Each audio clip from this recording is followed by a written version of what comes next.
Je m'appelle Emmanuel Babin, donc je viens de Caen, vous savez, le CHU où on a fermé nos urgences il y a un mois. Mais je ne vais pas vous parler des urgences, je vais parler du parcours de soins en cancérologie VADS et essayer de voir un peu la place de l'ambulatoire, pourquoi et comment.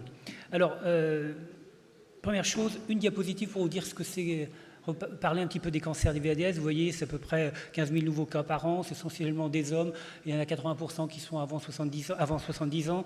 Le tabac et l'alcool en premier restent nos facteurs de risque importants. Et puis, vous voyez, ce sont des cancers qui sont quand même assez visibles parce que la cavité buccale et l'oropharynx, vous voyez en rouge, c'est des zones qui... Ah, est-ce qu'on pouvait... Moi, je l'ai. Est-ce que vous pouvez passer, s'il vous plaît? Voilà. On peut revenir en arrière, on peut... Bon, c'est pas. Merci. Donc voilà, vous avez l'anatomie ici, avec des zones qui sont pourtant visibles à la cavité buccale oropharynx. Il suffirait d'ouvrir la bouche et on pourrait voir des cancers. Sauf que la plupart du temps, ils arrivent à des stades avancés. Un stade avancé, pour vous donner une idée, un T3, c'est une tumeur de 4 cm. On ne les voit toujours pas, même en 2025. Ce qui explique que ces cancers sont quand même un peu... sont souvent délabrantes quand on les prend en charge. Donc les objectifs que je vous propose ici, je les ai remis en 4. Je vais essayer de vous donner un peu les éléments qui constituent ce qui doit être pris en charge pour appréhender ces patients avec un cancer, le parcours, la place de l'ambulatoire et puis juste quelques résultats. Ce qui est important, c'est qu'on a un délai pour les prises en charge. Vous savez que si on attend trop longtemps, la survie va être diminuée chez ces patients. Donc on a un focus qui est dans la littérature à peu près de 4 semaines. Voilà ce qui est idéalement à réaliser. Alors, le mieux, c'est de vous montrer ce qui se passe. Vous avez un patient qui arrive, un jeune patient qui avait 43 ans, qui a cette lésion de la langue, dure, douloureuse. Vous vous dites, vous pensez tout de suite à un cancer. Donc, ce qu'il va falloir faire, il va falloir prendre en charge le patient et aller vite. Donc, il va falloir que vous puissiez déjà parler du cancer. Moi, je dis franchement aux patients, écoutez, là, j'ai quand même un doute très important sur un cancer. Il va falloir prévoir les bilans, les annonces et anticiper le traitement. Donc, comment ça se passe? Vous voyez, l'anatomie des voies aérodigestives, c'est le manger, le parler, le respirer. Il va falloir faire un bilan de ce cancer potentiel avec des endoscopies pour faire la biopsie et puis des imageries adaptées. Il faut déjà penser aussi ce qu'on va faire après. Est-ce qu'on va lui faire un embolie? On va lui enlever la lésion. Est-ce qu'on va lui faire un embolie? Est-ce qu'il a des vaisseaux qui sont en bon état? Et puis, une chose importante, c'est l'explosion. Je lui ai parlé du mot cancer. Donc, ça veut dire que j'ai bouleversé un petit peu son psychisme. Il y a une rupture biographique,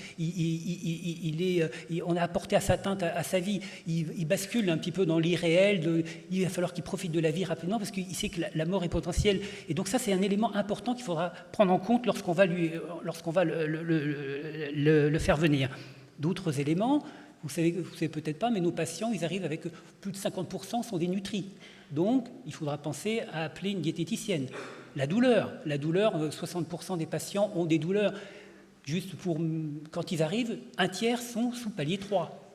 Donc, c'est des éléments dont il va falloir prendre en compte. Et puis, il y a le reste. Vous avez vu, le tabac, l'alcool. On va travailler, il faut leur donner une structure dentaire correcte, donc il va falloir qu'ils aillent voir le stomatologie, enlever des dents. Enlever les dents à des patients, c'est toujours très difficile et très très mal vécu. Et puis, encore une fois, la certitude. Vous avez le patient qui dit « mais qu'est-ce qui m'arrive ?» Donc, pensez qu'il va falloir faire intervenir la psychologue.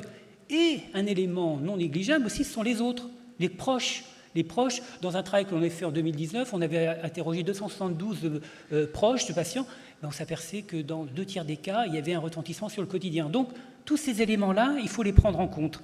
Et donc, dans notre ambulatoire, dans notre HDJ, on a mis en place un système avec tous ces éléments-là, les éléments techniques, je dirais, et puis les éléments d'accompagnement, diététicienne, psychologue, tout ça tourne autour d'une infirmière de coordination qui a été prévenue dès la consultation initiale. C'est-à-dire que quand j'ai vu le patient avec la lésion de la langue, je l'ai appelée. Et c'est elle qui met en place ce système pour faire venir le patient. Alors, voilà un petit peu comment se passe après le parcours. Donc, j'ai vu le patient en consultation. Donc, on a déjà un petit peu... Je lui ai lâché le mot cancer. Il revient, au moment de l'HDJ, on réalise tous les bilans potentiels dont je viens de vous parler, avec une prise en charge, l'accompagnement. C'est une seconde annonce, même si je n'ai pas encore le diagnostic. Hein. On a la RCP, la consultation d'annonce ensuite, et puis on va avoir un bilan anesthésique et le bloc opératoire. Et vous voyez, on a différents temps entre la consultation, le bilan HDJ, et puis le bilan HDJ et la RCP. Donc c'est le D1, D2 qui nous importe. Alors on a travaillé, et voilà ce que ça donne. Pardon. Eh bien, on a fait 28 patients, parce qu'on vient de l'ouvrir en début d'année, 28 patients, et je suis assez... Quand on regarde, en fait, notre premier rendez-vous par rapport à la RCP, on est à 20 jours. On rentre dans le cycle. Alors, ça peut vous paraître bizarre, mais pourquoi avoir attendu comme ça? Juste à titre d'information, j'ai repris dans le travail sur 3 ans, de 21 à 23, 170 patients qui arrivaient avec un nouveau cancer, qui ont eu un geste chirurgical, et 40 qui vivaient un deuxième cancer. La durée de prise en charge, qui est ici de 40 jours, était respectivement de 50 et 52 jours. Donc vous voyez qu'avec notre système d'ambulatoire de cancérologie de VDS, on a nettement amélioré la prise en charge du patient, on a gagné du temps. Donc c'est vraiment cet ambulatoire est vraiment important pour nous parce qu'en plus, on explique au patient, il n'a pas que la première consultation, il arrive, l'infirmière de coordination a instauré tout un panel de prise en charge autour avec la technicité et puis des personnes qui vont parler aux patients. On a une concentration des examens, donc ça demande un travail en amont.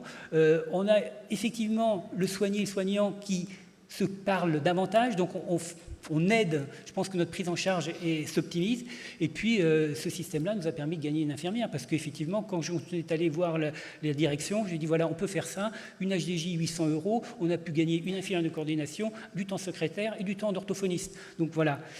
La difficulté reste quand même de pouvoir tout mettre dans cette journée, parce que vous comprenez bien qu'il y a des imageries, notamment une TEP, on ne pourra pas le caser ici. Donc, la perspective, c'est encore d'améliorer encore la prise en charge et de développer cet ambulatoire. Hein, les chiffres parlent pour nous.